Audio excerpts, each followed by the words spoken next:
They said on the broadcast tonight that you were not going to play overseas. You were going to take some time. Can you just tell us a little bit more about that decision? Everyone thought they knew Caitlin Clark's story, the record-breaking college star from Iowa, the girl with the deep three-pointer who was supposed to take the WNBA to new heights. It was meant to be a coronation, a celebration of a new era. But that's not how things turned out.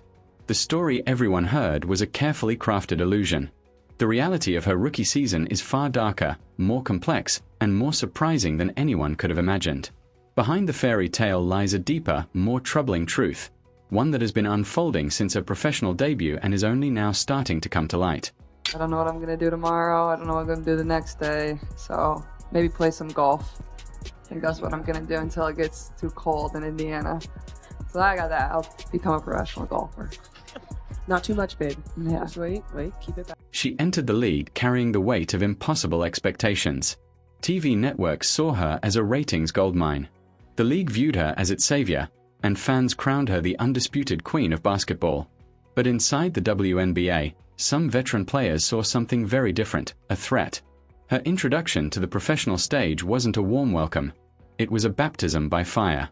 The early losses for the Indiana Fever were expected for a young team, but those defeats on the court were nothing compared to the silent war being waged against her by the very players she was supposed to stand beside. She was meant to be the rising tide that lifted all boats, but it soon became clear that some of those boats were trying to sink her.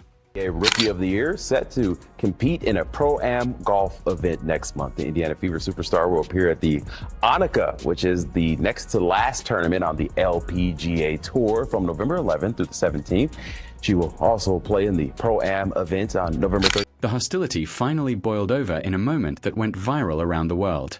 During a game against the Chicago Sky, Kennedy Carter didn't just foul Caitlin Clark. She delivered a brutal off-ball hip check that sent Clark crashing to the floor. There was no play on the ball, no basketball reason for the contact. It was a blindside hit, plain and simple. Carter never apologized.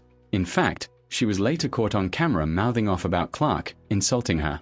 This wasn't just a hard foul in a physical game, it was a statement, a message from a faction of the old guard that the new star wouldn't be given an easy path.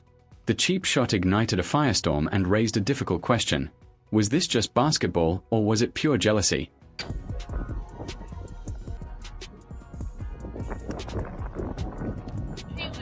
That could be it. Oh my god! Oh my god! Oh my god! Oh my god! Right from the 15 inches away! No!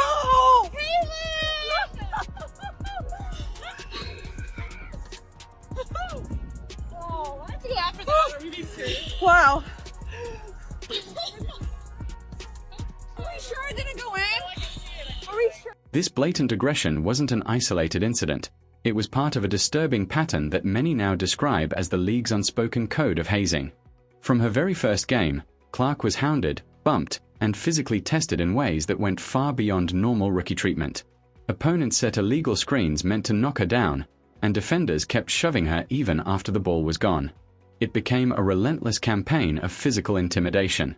Veterans like Diana Taurasi had hinted at this before the season, warning that reality is coming for Clark, but no one expected that reality to look like a targeted assault.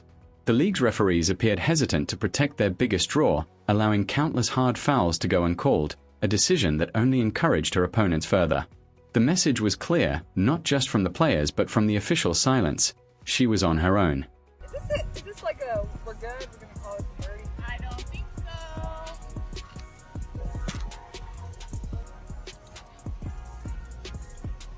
Oh! Yes!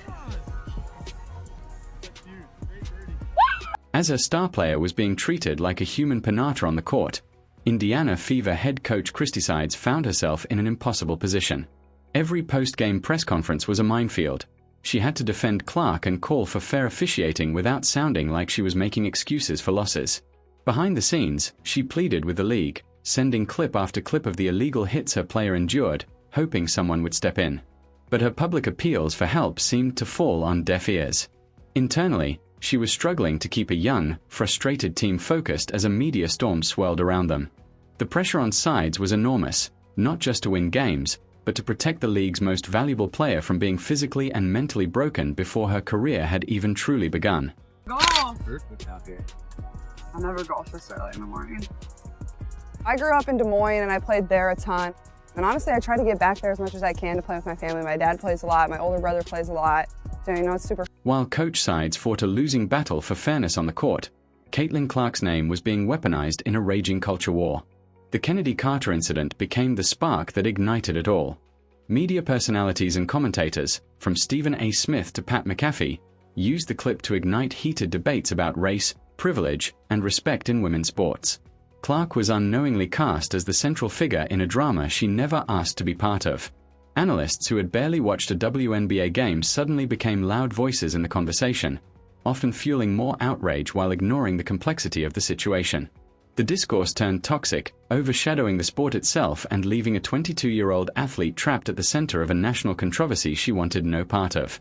Should be thanking that girl for getting y'all ass private charters, all the money and visibility she bring into the Jeff. The media machine, sensing a story that guaranteed clicks and ratings, crafted a masterclass in division. The narrative was perfectly framed. Caitlin Clark, the wholesome hero from Iowa, versus a league of jealous, aggressive veterans. This oversimplified and often racially charged storyline was pushed endlessly across talk shows and social media. It forced fans to choose sides, turning every game into a battleground for cultural and personal grievances. Basketball itself became secondary to the ongoing drama. Commentators debated her privilege and questioned whether she truly deserved the spotlight, all while ignoring the simple truth that her talent and impact were the very reasons they were talking about the league at all.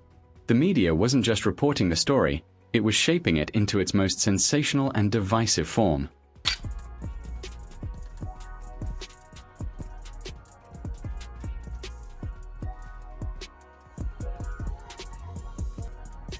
I feel like I'm like Tiger Woods. That's what it feels like. But then you go to the next hole and you get humbled instantly, so. This firestorm placed Caitlin Clark on an impossible tightrope. As the conversation spiraled into heated debates about race, she faced immense pressure from all directions to take a stand. Some demanded that she use her platform to acknowledge the racial dynamics and defend her fellow players, while others insisted she stay silent and focus solely on basketball. She was criticized for not being outspoken on social issues, yet simultaneously resented for receiving the attention that gave her that platform in the first place. It was a classic catch-22. If she spoke out, she risked alienating parts of her fanbase and being accused of insincerity. If she stayed quiet, she was labeled naive or complicit. For a 22-year-old rookie, it was a no-win situation, forcing her to navigate a political minefield while simply trying to learn a new professional system. One thing as a very long-term sports fan I know is that officiating and refereeing is always at the top of a fan's list, of the media's list. Obviously, not every, they're huge. The rivalry between Caitlin Clark and Angel Reese, born in the heat of their college championship showdown, became the epicenter of all the growing tension. It carried straight into the pros, with their matchups promoted like heavyweight title fights. In their first WNBA meeting, the atmosphere was electric. Later, during another game, as Clark drove to the basket, Reese swung her arm and struck Clark in the head, a move immediately upgraded to a flagrant 1 foul. After the game, Reese didn't back down. She told reporters it was a basketball play and dismissed the backlash, saying fans were simply in their feelings. Then she added, "It's not just because of me," hinting at a broader sentiment within the league.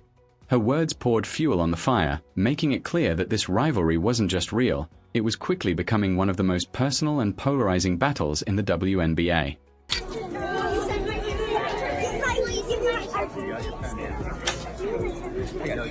Just when it seemed the pressure couldn't get any higher, a decision made behind closed doors sent shockwaves through the entire sports world. It felt like the ultimate betrayal. Despite being the most famous and influential basketball player in the country, Caitlin Clark was left off the 12-player roster for the U.S. Olympic team. The official explanation cited her lack of experience with the senior national squad, but insiders quickly began telling a different story. Whispers turned into reports claiming that veteran players were uneasy about how Clark's massive fanbase might react if she was given a limited bench role.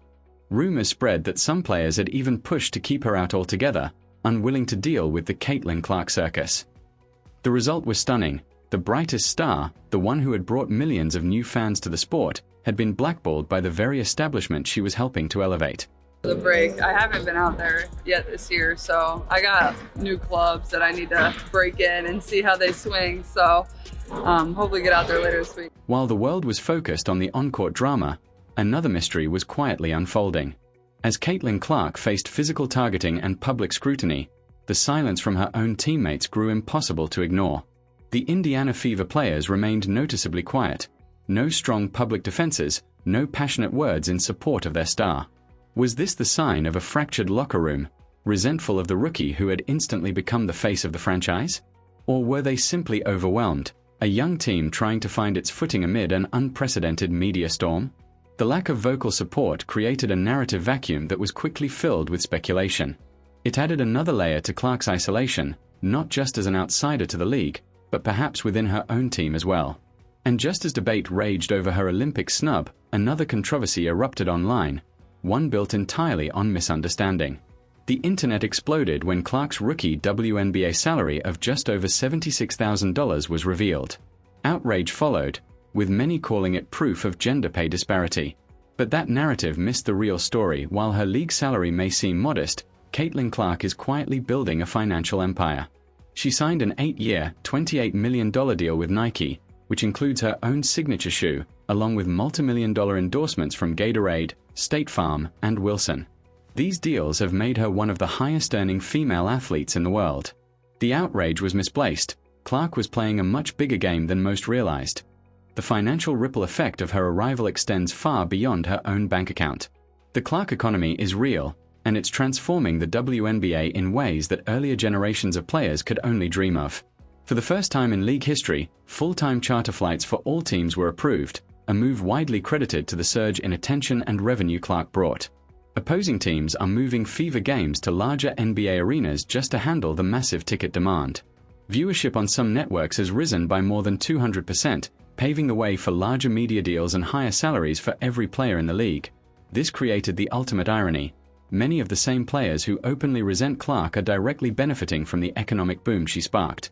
With millions in endorsements yet a target on her back, the question remains, how is the 22-year-old handling it all?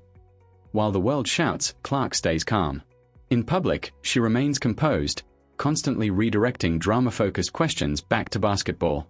Her focus stays on her team, her growth, and her craft, weathering the storm with a maturity far beyond her years. In a rare moment of vulnerability during a preseason interview, she offered a glimpse into her escape. When asked about her plans, she didn't talk about fame or legacy.